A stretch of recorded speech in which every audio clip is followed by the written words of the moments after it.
انما الخمر والمیسر والانصاب والازلام رجس من عمل الشیطان فاجتنبوه لعلکم تفلحون۔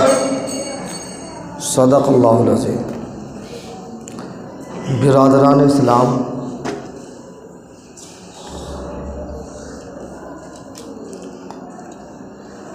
قرآن کریم کی جو آیت پڑھی ہے، اللہ تبارک و تعالیٰ اس میں ارشاد فرماتے ہیں خمر شراب یعنی نشہ اور چیز شیطان کے کاموں میں سے ہے۔ شراب کا استعمال ہر اس آدمی کے لیے جو اللہ کے رسول پر ایمان لے آئے، مسلمان ہو جائے، اس کے لیے جائز نہیں، حرام ہے۔ شراب کے بے شمار نقصانات ہیں، جانی نقصانات بھی، مالی نقصانات بھی، معاشرے کے اندر کتنا بڑا بگاڑ پیدا ہوتا ہے، آنے والی نسلوں پر بھی اس کا فرق پڑتا ہے۔ خاندان، گاؤں، بستی، دور دور تک اس کے نقصانات ہمارے سامنے آتے رہتے ہیں۔ دور حاضر میں ہمارے اندر مختلف بیماریاں پیدا ہو گئی ہیں، اور بیماری کوئی بھی ہو، جسمانی بیماری ہو، روحانی بیماری ہو، اس کا علاج ضروری ہے۔ بیماری کا علاج نہ ہو تو بیماری بڑھتے بڑھتے وہ ایک مہلک اور ایسی ثابت ہوتی ہے کہ ختم کر دیتی ہے۔ مثلا ایک آدمی کے جسم میں ایک چھوٹی سی پھنسی نکل آئے، اس کا علاج نہ ہو، علاج نہ کیا جائے تو پھنسی سے اور بڑی پھنسی، پھر پھوڑا، پھر بھی علاج نہ تو کینسر کی شکل اختیار کر لیتا ہے۔ سانپ کے بچے کو پالا جائے، سپولے جسے کہتے ہیں، اور یہ سوچ کر چھوڑ دیا جائے کہ سانپ کا بچہ ہی تو ہے، سپولے اس سے کیا ہوگا، بڑا ہوگا اور بڑا ہوگا، یہاں تک کہ ایک وقت وہ آئے گا کہ وہ ڈسے گا اور آدمی کو ختم کرے گا، اور ایک نہیں 10-20 کو ختم کر سکتا ہے۔ پھر وہ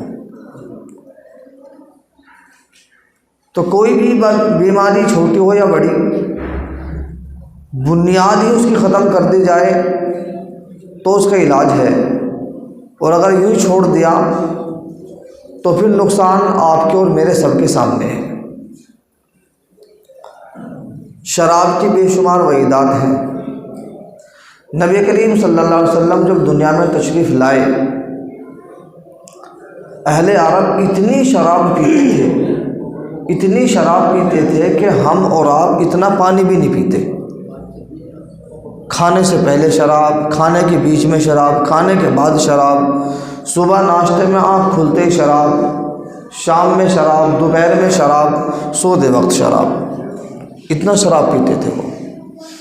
بڑے بڑے کاروباری، بڑے بڑے تاجر تھے شراب کے، بڑے بڑے اڈے کھلے ہوئے تھے۔ اللہ تبارک و تعالیٰ نے شراب کو فوراً حرام نہیں کیا۔ بیماری اتنی زیادہ بڑی ہوئی تھی کہ فوراً چھوڑنا بہت مشکل تھا۔ اللہ نے پہلے ایک آیت نازل کی کہ شراب یہ اچھی چیز نہیں ہے۔ جو لوگ بہت سمجھدار تھے، اسلام کو اچھی طرح سمجھنے والے تھے، انہوں نے مان لیا کہ شراب بہت بری چیز ہے، اس کے بڑے نقصانات ہیں، اور صرف اتنا کہنے پر ہی شراب کو چھوڑ دیا۔ جب کچھ لوگوں نے چھوڑ دیا، اسلام اور پھیلا، پھر دوسری آیت نازل ہوئی کہ جب تم نماز کے قریب جاؤ تو اس وقت شراب مت پیو۔ جو آدمی نشے میں ہوتا ہے اس کی نماز نہیں ہوتی۔ جو اور سمجھدار تھے، متوسط لوگ، بیچ کے درجے کے، انہوں نے شراب کو چھوڑ دیا۔ اب وہ موقع تھا کہ لوہا گرم ہو چکا تھا اور ہتھوڑا مارنے کی ضرورت تھی۔ اللہ نے کلی طور پر اعلان کر دیا کہ شراب بالکل ناجائز اور حرام ہے، اس کے استعمال کی کوئی گنجائش نہیں ہے۔ تمام صحابہ نے جن جن کے گھروں میں شراب تھی اس طرح بہا دیا جس طرح ہمارے ہاں تیز بارش پڑ جائے اور نالیوں میں بارش کا پانی بہتا ہے، اور وہ برتن بھی پھینک دیے اور مٹکے پھوڑ دیے، اور جو بڑے کاروباری تاجر تھے جن کی شرابیں دوسرے مقامات سے آ رہی تھی ان کو بھی ضائع کر دیا، چھوڑ دیا۔ یہ تھی خوبی صحابہ کی۔ تو اب ہم ذرا غور کریں، دیکھو 4 چیزیں وہ ہیں کہ جن کی وجہ سے آدمی جنت تو جنت کی بو بھی نہیں پا سکتا، جبکہ حدیث میں آتا کہ جنت کی خوشبو ایمان والوں کو، مومنوں کو، مسلمانوں کو 500 میل کی مسافت سے خوشبو آنے لگے گی۔ 500 میل بہت ہوتا، لیکن 4 شخص وہ ہیں کہ جن کو جنت تو دور جنت کی بو بھی نہیں آئے گی۔ پہلا آدمی بخیل ہے، جو آدمی اب پیسہ خرچ کرنے میں بخل کرتا ہو، کنجوسی کرتا ہو، پیسہ خرچ نہ کرتا ہو، جوڑ جوڑ کے گن گن کے رکھتا ہو، تو بخیل آدمی کو اس کے بخل کی وجہ سے جنت کی بو بھی نہیں آ سکتی، جنت تو دور کی چیز ہے۔ ایسا پیسہ کس کام کا؟ دوسری چیز احسان جتانے والا، کسی غریب آدمی پر کوئی احسان کر دیا، موقع تھا، ہو گیا، کوئی نہیں چاہتا احسان کسی پر ہو، حالات آدمی کو کسی کے سامنے کھڑا کر دیتے ہیں اور احسان ہو جائے کوئی بات نہیں، لیکن احسان کرنے والا اللہ کا شکر ادا کر، اللہ نے مجھے موقع دیا، ورنہ اس کا الٹا ہو جاتا، مجھے اس مقام پر کر دیتا۔ تو احسان جتانے والا، ہم نے تیرے ساتھ یہ کیا تھا، اتنے روپے دیے تھے، یہ جتانا ہے۔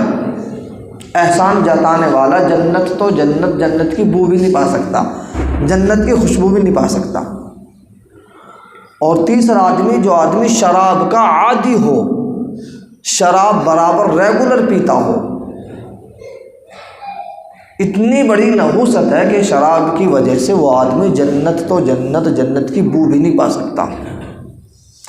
اور چوتھا آدمی والدین کا نافرمان، اس میں تو کوئی شک و شبہ ہی نہیں، اللہ کے بعد دنیا میں اگر کسی کا مقام ہے تو والدین کا ہے، اللہ کے بعد اگر کچھ ہے تو ماں ہے، باپ بھی اس کے بعد آتا، اور سب سے زیادہ ظلم تو ماں پر ہی ہوتا ہے، اور اس کے نتائج ہمارے آپ کے سامنے ہیں، کتنی مشقتیں پریشانیاں ہم اٹھا رہے ہیں۔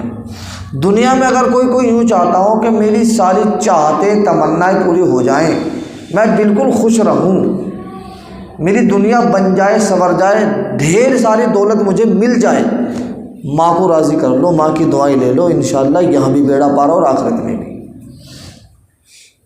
اور برباد ہونے کے لیے ماں کی بد دعا کافی ہے، اور نتائج آپ کے ہم سب کے سامنے ہیں۔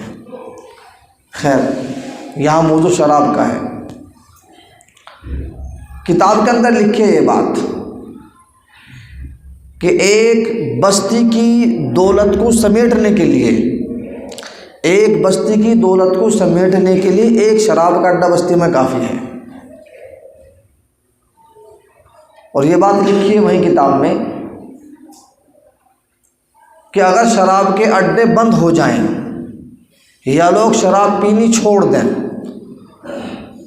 تو آدھے ہسپتال، آدھے ہاسپٹل بے ضرورت ہو کر بند ہو جائیں گے، اور آدھے جیل خانے بند ہو جائیں گے۔ کیوں؟ شراب ام الفواحش، ام الخبائث، ام المرائض ہے، تمام گندگیوں کی جڑ، تمام فحشات کی جڑ اور تمام بیماریوں کی جڑ شراب ہے۔ تو بیماریوں کی جو ماں ہے وہ شراب ہے، شراب اگر بند ہو جائے تو بہت ساری پریشانی حل ہو جائیں گی، بہت سارے جھگڑے ختم ہو جائیں گے، بہت سارے جھمیلے بند ہو جائیں گے۔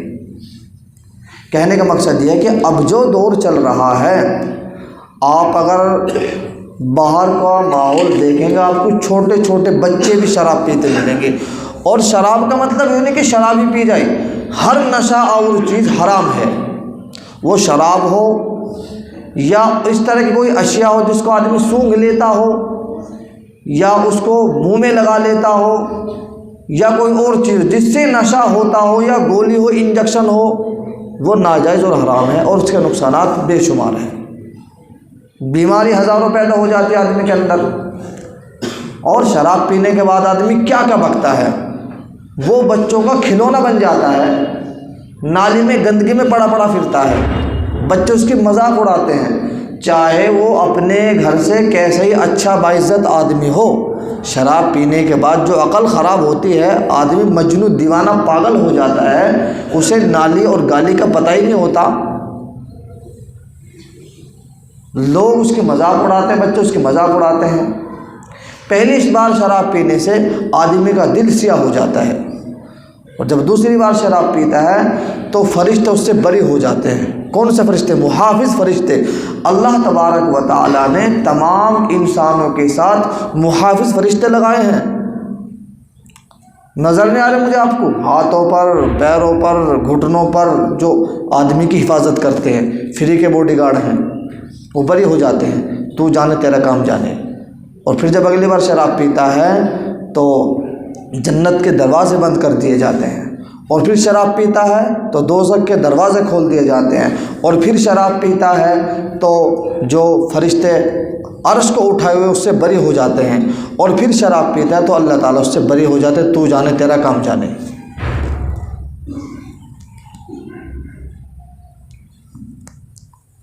شراب اتنی خطرناک اور بری چیز ہے کہ گھر کے گھر اجڑ جاتے ہیں، آدمی کا ایمان تک سلب ہو جاتا ہے۔ کیسے؟ جب آدمی برابر شراب پیتا ہے تو اس طرح کی باتیں وہ کرتا ہے جو اس کی ایمان کے منافی ہوتی ہیں، اور جب عادت بن جاتی ہے اور آدمی کی ایمان کا خطرہ سب سے زیادہ اس کی موت کے وقت منڈراتا ہے۔ شیطان جو آپ کا ہم سب کا ازلی دشمن ہے، ہمیشہ ہمیں تمہیں بہکاتا ہے، جتنی بہکانے کی کوشش زندگی میں کرتا ہے اس سے ہزارہ زیادہ کوشش آدمی کے مرنے کے وقت کرتا ہے، اور مرنے کے وقت، نزا کے وقت آدمی پر پریشانی ہوتی ہے۔ اور کتنے واقعات کتاب میں لکھے کہ مرنے کا وقت تھا اور لوگ اس کو تلقین کر رہے۔ تلقین سمجھتے ہو؟ تلقین کیا ہے؟ تلقین یہ ہے کہ جب آدمی پر غرغرے کا وقت ہو، دیکھنے والوں کو محسوس ہوتا اب آخری وقت چل رہا ہے، تو لوگ کیا کرتے ہیں؟ یاسین پڑھتے ہیں تاکہ روح نکلنے میں آسانی ہو۔ لوگ کیا کرتے ہیں؟ اس کے پاس کلمہ پڑھتے ہیں، اس سے کہتے نہیں، چونکہ سختی کا وقت انکار کر جائے تو نقصان ہو جائے گا، تو پڑھتے ہیں تو سن کے یہ بھی کلمہ پڑھ لے گا۔ لیکن جس نے ساری زندگی شراب میں گزاری تو کیا کہتا؟ ایک جام تو پی، ایک جام مجھے پلا۔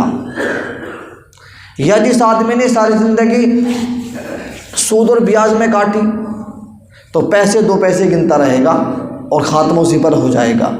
یا کسی نے گھس کی گٹھڑی بھری، یا زندگی میں جو کیا زبان پر وہی جاری ہوتا ہے، اللہ کے ذکر سے تو محروم ہو جاتا ہے۔ ایک واقعہ لکھا کتاب کے اندر، ایک بہت بڑے عابد تھے، بڑے اللہ والے تھے، مسجد میں آنے جانے کا ہمیشہ کا تعلق تھا، اور ایک فاحشہ عورت کی ان پر نظر پڑی، اور فاحشہ عورت کا دل ان کی طرف مائل ہو گیا۔ اس نے چاہا کہ میں اس اپنی چاہت پوری کروں۔ فاحشہ عورت نے اپنی خادمہ کے ذریعے ان کو اپنے پاس بلایا، وہ آ گئے اور ان کے سامنے تین چیزیں پیش کی، ایک چھوٹا بچہ، ایک شراب کا پیالہ، اور خود کو پیش کیا۔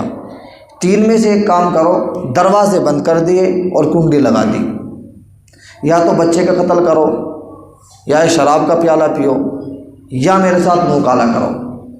تین میں سے ایک کام کرو ورنہ ابھی شور مچاتی ہوں اور رکا وائے ویلا کرتی ہوں۔ انہوں نے سوچا کہ اب چاروں ناچار کیا کروں، چلو شراب پی لیتا ہوں، یہ میرا ذاتی مسئلہ ہے، جان چھوٹ جائے گی۔ شراب پی، اور چونکہ شراب ام الامراض ہے، عقل جاتی رہی، بچے کو بھی قتل کیا اور زنا کا ارتکاب بھی ہوا۔ اللہ حفاظت فرمائے۔ اب میں ایک دوسری چیز کی طرف آ رہا ہوں جو مجھے کہنی ہے۔ ہمارے یہاں پہ پلیڑے کے اندر ایک نئی چیز کھلی ہے، کیفے۔ آپ کہیں گے کیفے تو ناجائز نہیں ہے۔ میں نے ابھی کہا تھا کہ بیماری کی اسٹارٹنگ کہاں سے ہوتی ہے؟ پھنسی کا پھوڑا اور پھوڑے کا کینسر بنتا۔ سانپ کا بچہ سپولیا ہوتا، پھر بڑا سانپ، دوسرا سانپ اگر چھوڑ دیں تو وہ کوبرا بن جاتا۔ جو ہمارے بچے کبھی بیڑی پی نہیں سیکھتے، حقہ نہیں پیا، سگریٹ نہیں جانتے، گٹکا جانا نہیں، ان کے گھر میں گٹکا آیا ہی نہیں، بڑوں نے کبھی بیڑی نہیں پی، وہاں اس کی ٹریننگ دی جاتی ہے کیفے کے اندر۔ وہاں باقاعدہ حقے کا نظم ہوتا ہے، سگریٹ اور بیڑی کا نظم ہوتا ہے، اور گٹکے کا نظم ہوتا ہے۔ اب آپ کہیں گے تو ناجائز نہیں ہے، میں بھی یہی کہوں گا یہ ناجائز نہیں ہے، لیکن بنیاد اور اسٹارٹنگ یہیں سے ہوتی ہے۔ جو بچہ بالکل نہیں جانتا بیڑی سگریٹ کیا ہوتا ہے، جو بچہ بالکل نہیں جانتا شراب کیا ہوتی ہے، گٹکا نہیں جانتا کیا ہوتا ہے، اب جس بچے نے وہاں کا راستہ دیکھ لیا، ایک دن بیڑی پی، کل کو سگریٹ پی، کل اس میں کچھ اور لگائے گا، بڑھتے بڑھتے بیماری دور چلی جاتی ہے۔ کہنے کا مقصد یہ ہے کہ جو کھول رہے وہ تو جانا ہے، آپ کم از کم اپنی اولاد پر کنٹرول کرو، نہیں کرو گے تو نقصان اٹھاؤ گے، اور نقصان ہمارے آنکھوں کے سامنے ہے۔ چھوٹے چھوٹے بچے ایسی ایسی چیزیں استعمال کر رہے ہیں جو بہت مہلک کا نقصان دینے والی ہیں۔ اس لیے آپ سب غور کرو اپنے گھروں میں، بستی میں، محلے میں، یاروں میں، رشتہ داروں میں، دوستوں میں، احباب میں، کہ کوئی ہمارا بچہ، دیکھو آپ اگر گھر کے ذمہ دار ہیں اور ذمہ داری کا احساس نہیں کیا اور بچہ کسی بری سنگت میں پڑ گیا تو اس کا نقصان آپ ہی کو ہوگا۔ اس لیے اس پر غور کرو کہ کوئی ایسی بیماری نہ لگ جائے جس سے آج چھوٹی کل بڑی ہو جائے۔ اللہ تبارک و تعالی ہمیں سمجھ عطا فرمائے اور عمل کی توفیق عطا فرمائے۔ وما علینا الا